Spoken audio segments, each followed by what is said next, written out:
Community. I'm Z Garcia. Welcome back to our coverage of all these goodies from Origins 2018. I'm here with Justin. Hello, Justin Jacobson, Restoration Games. From Restoration Games. This is my job. Excuse me. Sorry. No, I'm kidding. It's good to see you again. Good to see you. And we're going to be taking a look at this. I got to travel like 2,000 miles to see you. I know, right? Like we're 20 minutes from me. We're very close to each other. So we're going to be taking a look at this beauty once again. This is Fireball Island. You had a very successful Kickstarter for it. That is a delicious understatement. Yes, yes. We've got a prototype in progress here, if I'm not mistaken. I've seen this a few times now. Every time I see it, it looks a little bit more finished. You've done some work on it. What's it? Where's it at now? And then give us just a very brief overview of what this is all about. Sure. So the Kickstarter ended up, and we've been furiously working on all the production files. We're working with our manufacturer. And so we're sort of releasing stuff as we get done. Yeah. This is the prototype. Let me get this out of the way. The final will not be this shiny. I think that was the most asked question during the Kickstarter. So this is still the prototype board. This is in fact the one, for those of you who heard, our Tinker-in-Chief, J.R. Honeycutt, drove around like on a road trip around the eastern half of the country during the Kickstarter to do publicity, because this is the only prototype board we could get, and this is the actual one he used on that road trip. But in the meantime, we've also been working on getting a lot of the card art done and a lot of production files. Right now, the Kickstarter obviously ended. We are in backer kit. The backer kit, for those of you who missed the Kickstarter, you can pre-order or do a late pledge through backer kit.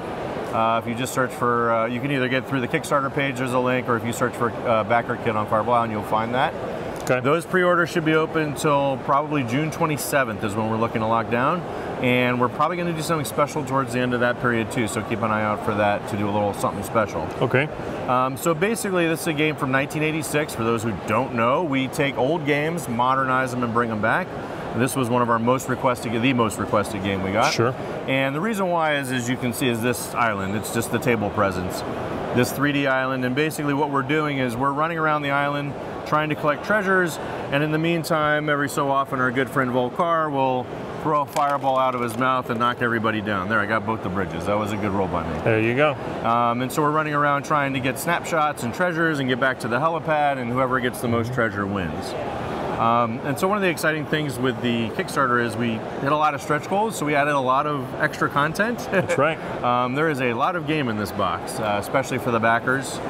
We have what's called the treasure trove. And so one of the things we've gotten done is a lot of the card art is moved into the manufacturer to be done for production. Right, and that's all up here. So this is everything we can see right now is final artwork? It's final art. Obviously, it's not final production. The corners aren't rounded. It's not the same stock, but the artwork is final. And just to show off some of the amazing artwork we got on it, to show off all the different types of things, is something we're really excited about. So. Right. Yeah, very nice, very nice. And I know you've, from the last time we saw this, the island itself was largely the same. I see a few little details that have changed, but largely the same. So you've got the new artwork on that, and then you've also got some other things that are going to be 3D printed, and you've sort of got mock-ups of that. Is that correct? Right. Not 3D printed, but the 3D model. It's sort of like the Colt Express scenery, that type of stuff. Ah, yes, of course. So one of the later stretch goals we hit was what we called some cardboard bling. Cardboard bling, nice. And basically, so when you get to the island, and then when you get off at the end, you have to go to the helicopter. And so what we did is we got this 3D thing that you'll assemble, and once it's assembled, it can stay that way. It'll obviously be printed up with full Ember Corp logo placement. And what it does is it gives a place for when people go off the island, they move onto the helicopter. And then the other thing we have that was the 3D bling is something called the Maw, which you can see is a little scary looking sort of a open chompy Volcar type thing. What this does is this holds some of the extra treasure in the game. So one of the things we did, we actually haven't announced this yet, so I'm breaking news right here. We added to the punch board an extra treasure that starts in the maw that's worth 6 points. Okay. I think it's 6 or 5. And it's actually one of those like pressed penny, souvenir pennies that you can get. Yeah. So we thought that'd be kind of funny, like Ember Corp would have this pressed penny. That starts in there, and then obviously during the game, one of the rules is if you ever knock yourself over with a marble by accident, you have to put one of your own treasures into the maw. Got it. And then there are some other cards that might have that effect too that interact with the maw as well.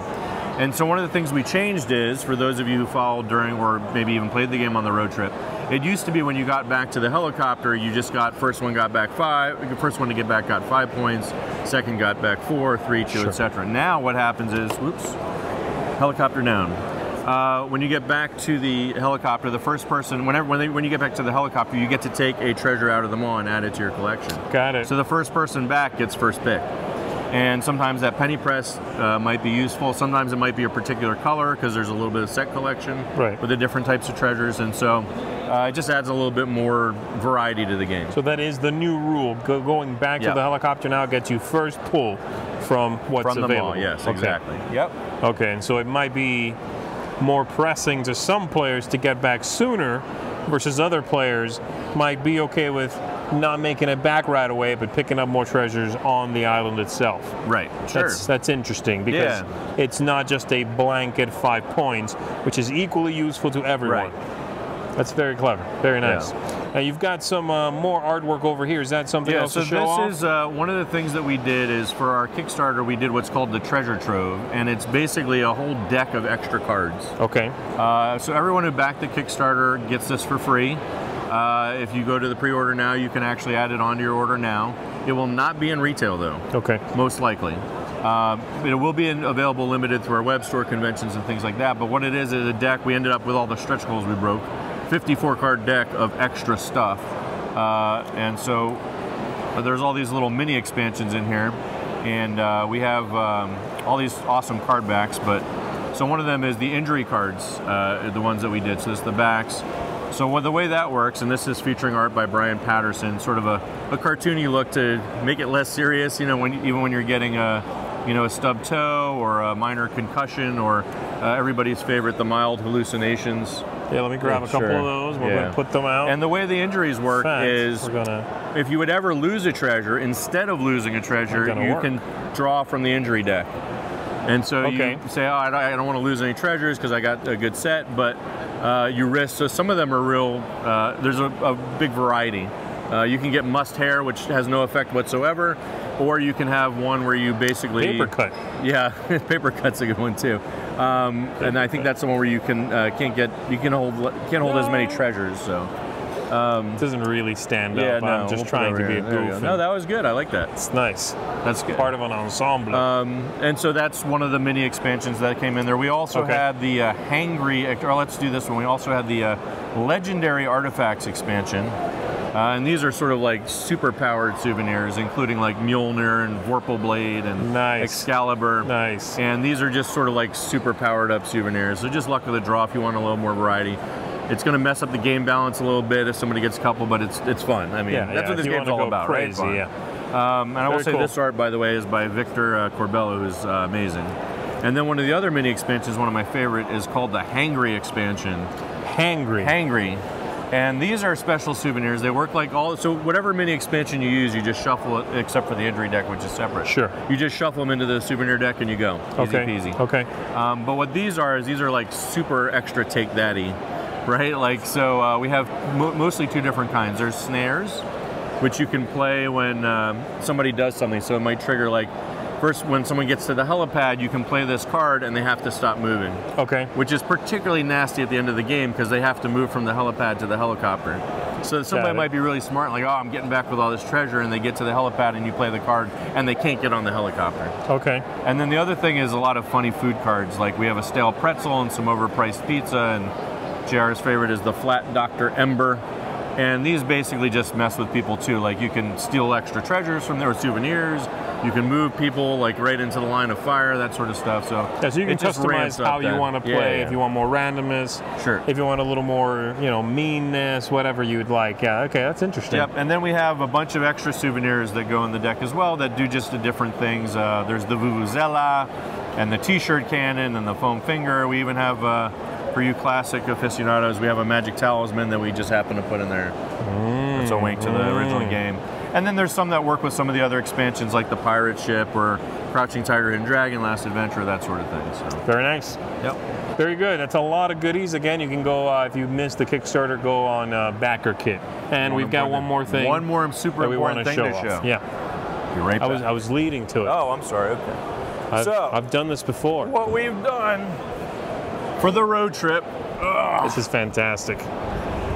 So for the road trip, JR took this prototype around in this case, and every person who played this signed it. If they signed in gold, that means they won the game. Okay. And there's a lot of famous people on here too. I see Rodney Smith is right here. Freeman Free signed in green somewhere, of course. Of course. Tom signed it. I don't know, a bunch of other people, but just hundreds of people, a bunch of celebrities, whatever. It's a real sort of, and this comes with the only prototype that we have, obviously, too. And what we decided to do was auction this off at the Jack Vasel Memorial Fund auction at Dice Tower Con. So this is a once in a lifetime, no other opportunity to get. It's a piece of gaming history, unique. really. Yeah. So if you're going to be at Dice Tower Con, consider auctioning off. It's a great bidding on. It's a great cause. Obviously, we love to support the Jack Vasel Memorial Fund. So very cool. Yeah, this thing is fantastic. It's like you said, it's really a one-of-a-kind sort of item, and my signature's on it somewhere, which makes it worth slightly less, but you should still put up with that one, just that one signature. Yeah, fantastic. All right, let's move this out of the way, and that's it for this one. So thanks for coming by, showing this to us again, showing us all the new artwork, all the new goodies. Like you said, just so much that got unlocked that folks can get now. And so, yeah, stay tuned for that. If you missed it again on Kickstarter, Backer Kit is the place to go now. And, reserve your place in the goodie line. Justin, it's good talking to you. Good talking to you. I appreciate it. And thanks, everybody, for tuning in. We'll see you on the next one. Ciao.